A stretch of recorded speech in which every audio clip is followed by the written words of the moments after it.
अस्सलाम वालेकुम नाज़रीन, मैं हूं वसीम और आप देख रहे हैं वसीम ऑफिशियल यूट्यूब चैनल। नाज़रीन, हमारा पाकिस्तान बहुत से मसाइल के अंदर जहां पे झगड़ा हुआ है वहां पे एक बहुत बड़ा अलमिया है और वो फेक न्यूज से रिलेटेड है। यानी कि पाकिस्तान के अंदर फेक न्यूज की ऐसी भरमार है, सोशल मीडिया को आप उठा के देख लें, ऐसी भरमार है कि इंसान सोच भी नहीं सकता कि ये हो क्या रहा है। यानी कि पहले कहानियां बनाई जाती हैं और उन कहानियों को सोशल मीडिया के जरिए से अमली जामे जो वो पहनाया जाता है, वाकया कुछ होता ही नहीं। और मतलब जब तहकीकात होती है तो वाकया कोई निकलता ही नहीं है और उसको सोशल मीडिया के ऊपर इतना फैला दिया जाता है जिससे इतना जो है वो मुल्क कौम का नुकसान हो जाता है कि जिसको बाद में कंट्रोल करना मुमकिन नहीं रहता। अभी गवर्नमेंट ने एक बहुत बड़ा स्टेप उठाया है और इस स्टेप के बाद अब कोई सोशल मीडिया के ऊपर अगर कोई फेक न्यूज चलाएगा, कोई प्रोपेगेंडा करेगा, कोई करते हुए ये पकड़ा गया तो उसको कानून अपनी गिरफ्त के अंदर ऐसे लेगा कि उसकी चीखें निकलेंगी। मेरे ख्याल में अब सोशल मीडिया के ऊपर जो कुछ गंद फैलाया जा रहा था ना पिछले कई सालों से, अब उसके कला कामा का वक्त आ गया। आप देख लें कि इससे पहले तो फेक न्यूज इसको कहा जाता था, लेकिन अब जो है अब इसको डिजिटल दहशतगर्दी कहा जा रहा है। ये आर्मी की जानिब से एक इस्लाह जो है वो इसके लिए जारी की गई थी। एक प्रेस रिलीज के अंदर जो सबसे पहले इनका नाम आया था कि ये डिजिटल दहशतगर्द हैं, इनसे निपटना भी जरूरी है और अब इनसे गवर्नमेंट जो है आईनी हाथों के साथ निपटना चाह रही है। इसके लिए साइबर क्राइम का तरमीमी एक्ट जो है वो उसका मसवदा जो है वो गवर्नमेंट ने तैयार कर रही है। अब वो मसवदा हम आपके सामने रखेंगे कि कैसे फेक न्यूज फैलाने वालों को टैकल किया जाएगा। लेकिन उससे पहले कुछ मिसालें आपके सामने रखूं। पहली मिसाल तो यह है कि रिसेंटली आपने देखा था पंजाब ग्रुप ऑफ कॉलेजेस के अंदर लाहौर की एक कैंपस है, उसके बारे से यह कहा गया था कि उसके अंदर एक लड़की के साथ रेप हो गया और उसके बारे से तलबा सड़कों के ऊपर निकल आए थे। लोगों ने बाशमूल मेरे यानी कि व्लॉग्स लोगों ने शुरू कर दिए थे कि ये देखें बड़ा जुल्म हो गया, ये एक बड़ा सान्या हो गया, गवर्नमेंट जो है वो सो रही है। लोग भी जहां पर देखें वो लान तान कर रहे थे। लेकिन जब इसकी तहकीकात हुई तो ना तो कोई विक्टिम ऐसी लड़की है, ना ही मुतासरा उस लड़की का कोई खानदान निकला है। आपको मजे की बात बताऊं कि खातून थी, टिकटॉक के ऊपर काफी मशहूर हो गई थी। उन्होंने ये क्लेम किया था कि इस लड़की की मैं मां हूं। उसने मुख्तलिफ जो वो वीडियोस बना के जो वो पब्लिक की थी कि मेरी बेटी के साथ नाइंसाफी हुई है, जुल्म हुआ है, उसकी जिंदगी जो है वो खराब कर दी गई है। तो उसने कुछ ऐसे वीडियोस जो है वो बनाई थी और उस वक्त उन वीडियोस को बड़ी पैमाने के ऊपर प्रमोट भी किया गया था। और प्रमोट करने वालों के अंदर उस वक्त नाम जो आए थे इमरान रियाज, जो साफी हैं, तरीके इंसाफ के सपोर्टर हैं, बल्कि तरीके इंसाफ के आप उनको रहनुमा कह सकते हैं, वो जो है वो इन लोगों के पीछे भी थे। उनके वाले से ये कहा गया था कि उन्होंने लड़कियों के साथ राब्ते किए, जो व्लॉग्स करती थी, जो छोटी छोटी वीडियो बना के पोस्ट करती थी, तो उन्होंने इनकी जो वो मदद की थी। अब ये हुआ जब वो तहकीकाती इदारों के हथे चढ़ी कि हाँ भाई बताएं, आपकी अगर बेटी है तो बेटी को सामने लेके आए और कौन सी आपकी बेटी है जिसका आप बता रही हैं। तो उस खातून ने यह कहा कि मैं कौम की बेटी हूं, चूंकि मैं एक मां हूं और मैं बतौर मां मैंने जो है वो ये मुकदमा लड़ा है और इसलिए मैं वीडियोस बनाती रही हूं कि कौम की कोई भी बेटी है वो मेरी बेटी है। अब मैं मां हूं, अब जैसे मैं मां हूं अपने बच्चों की, वैसे ही उस बच्ची की भी मैं मां हूं जिस बच्ची को उसने ना देखा, ना जिसका उसको पता था और ना ही जो वाकया हुआ था। यानी कि जब तहकीकात हुई तो इस खबर के, इस स्टोरी का ना तो सर था और ना ही पांव। लेकिन क्या हंगामा हुआ पूरे पाकिस्तान के अंदर, ये आप सबने देखा। अभी आपको 2 रोज कबल की बात बताऊं, कासिम सूरी तरीके इंसाफ के रहनुमा जो पाकिस्तान के अंदर मौजूद नहीं है, यहां से वो बाहर चले गए और वहां पे बैठ के वो ट्वीटें खड़का रहे थे कि इमरान साहब अडियाला जेल के अंदर नहीं है। इमरान खान साहब को मिलिट्री कस्टडी के अंदर GHQ के अंदर ले गए, वहां पे इमरान खान का दिमाग जो है वो वॉश किया जा रहा है। उनको ऐसा स्प्रे जो वो दिया जा रहा है, सुंगाया जा रहा है, जिससे उनकी जो दिमाग है उसके ऊपर असर पड़ रहा है। अब कल ही तरीके इंसाफ के रहनुमा है बैरिस्टर गौहर अली खान साहब, वो इमरान खान साहब के साथ मुलाकात करके आए। उन्होंने कहा नहीं जी ऐसा तो कोई इशू ही नहीं है, इमरान खान साहब अडियाला जेल के अंदर मौजूद है। और उससे पहले जब ये 24 नवंबर की इमरान साहब की फाइनल कॉल थी, उस कॉल के बाद आपने देखा पूरे पाकिस्तान के अंदर कैसे वो झूठ बोला गया, सैकड़ों लोगों की हलाकत हो गई है, फौज ने सीधा फायर जो है वो खोल दिया है और उसके ऊपर ट्रेंड चलना शुरू हो गया। आपने गोली क्यों चलाई, गोली क्यों चलाई, ये फौज से पूछा जा रहा था। अब आप अंदाजा करें, अली बिन गंडापुर साहब कहते हैं कि सैकड़ों लोगों की वहां पे हलाकत हुई, शहीद कर दिया गया।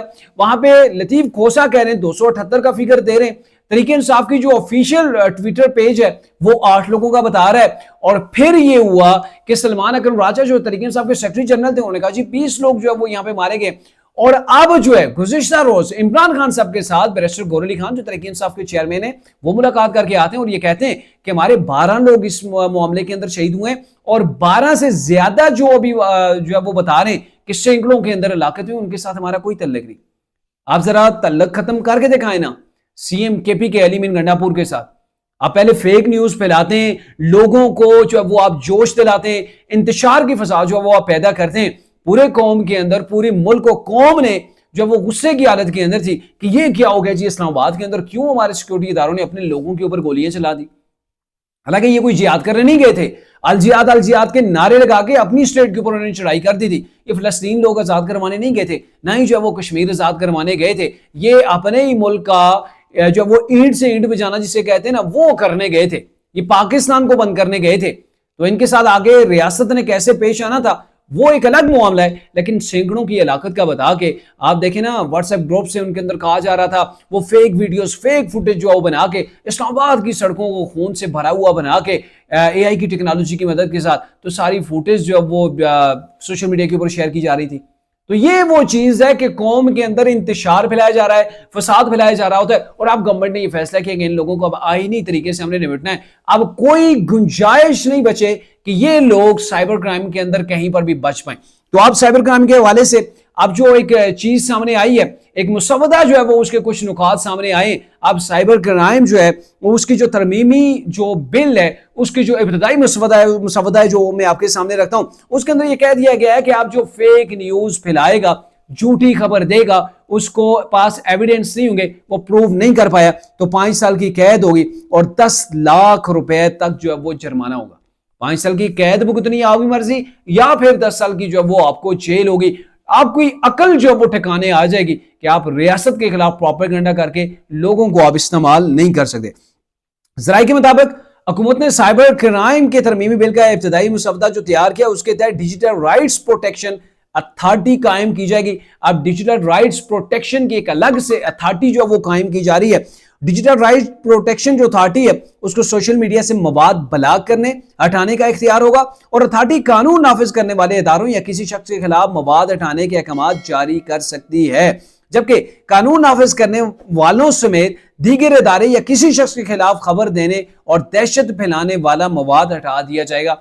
ये तो पहले नंबर के ऊपर तो सफाई करेंगे ना, जहां पर भी किसी भी अकाउंट से कहीं पर भी अगर फेक न्यूज जारी हो रही है, उससे कोई दहशत फैलाने की कोशिश की जा रही है, जैसे ये इस्लामाबाद के अंदर हुआ, जैसे इमरान खान के हवाले से फेक न्यूज जो वो कासिम सूरी ने दी, जैसे कि पंजाब ग्रुप ऑफ कॉलेज के एक जो वो कैंपस के हवाले से खबर आई थी कि वहां लड़की के साथ रेप हो गया, झूठी खबर थी, न सर न पांव था, बाद में कौम ने अपने सर को हाथ मारा। ये हो क्या कर रहा है? जो चीज हुई ही नहीं उसको आपने एक स्टोरी दी और स्टोरी को आपने ऐसा फैलाया कि लोगों ने सच मान लिया। कोई यकीन कर ही नहीं सकता था कि ये झूठ है, लेकिन जब तहकीकात हुई तो क्या सामने आया, तो ये जो है वो अब मवाद हटा दिया जाएगा। तरमीमी बिल के तहत किसी शख्स को डराने, झूठा इल्जाम लगाने और पोर्नोग्राफी से मुतल्लिक जो मवाद, जो फाश मवाद होगा उसको हटाया जा सकेगा, जबकि जानबूझकर झूठी मालूमात फैलाने, खौफ व हरास और बदगुमानी पैदा करने वालों को 5 साल कैद या 10 लाख जो है वो जुर्माना होगा। तो ये जबरदस्त खबर है और मेरे ख्याल में ये तहरीक इंसाफ वालों के लिए बड़ी बुरी खबर है। तहरीक इंसाफ की पॉलिटिक्स चल ही रही होती है सोशल मीडिया के साथ के ऊपर, और वहां पे ऐसे झूठ बोले जाते हैं, ऐसे जो है वो जोड़ जोड़ के सफेद किस्म के झूठ बोले जाते हैं कि कौम को तो समझ नहीं लगती। वो एक मुहावरा है ना कि झूठ भी ऐसे बोलो, ऐसे डट के बोलो कि लोग उसे सच मानने लगे। और ये तहरीक इंसाफ के बानी इमरान खान से ये चीज जो है वो मंसूब की जाती है कि इमरान खान साहब ये कहते होते हैं कि झूठ ऐसे बोलो और ऐसे जम के, ऐसे डट के बोलो कि सामने वाले को वो सच लगना शुरू हो जाए। तो ये तहरीक इंसाफ करती है, और जब बात वाज़ेह होती है कि क्या हकायक है क्या नहीं, तो ये बाद में जाके पता चलता है। अब ये जो हुकाम के मुताबिक जो ये अथॉरिटी बनाई जा रही है उसका एक चेयरमैन होगा, 6 अरकान होंगे, जबकि अथॉरिटी के फैसले के खिलाफ ट्रिब्यूनल से रुजू किया जा सकेगा। एक ट्रिब्यूनल जो वो कायम होंगे फिर उनसे रुजू किया जा सकेगा। लेकिन कहने का मतलब ये है कि अब सोशल मीडिया आपको साफ नजर आएगा। अब जो डिजिटल दहशतगर्दी सोशल मीडिया के जरिए से हो रही है ना, उसको कंट्रोल किया जाएगा। और मैं समझता हूं कि आप गवर्नमेंट को वीपीएन को भी ओपन कर देना चाहिए, या फिर वीपीएन की जरूरत ना हो, आप जो है वो इंटरनेट की सहूलत जो है वो उसे खोल दें, जो आपने साइट्स बंद की थी उनको भी खोल दें। आप एक अथॉरिटी का क़याम आप जो है वो लाने वाले हैं, और इतने सख्त जो है वो आपने तरमीम कर दी है कि इसके बाद जो फेक न्यूज फैलाएगा उसका बच पाना इतना आसान नहीं होगा।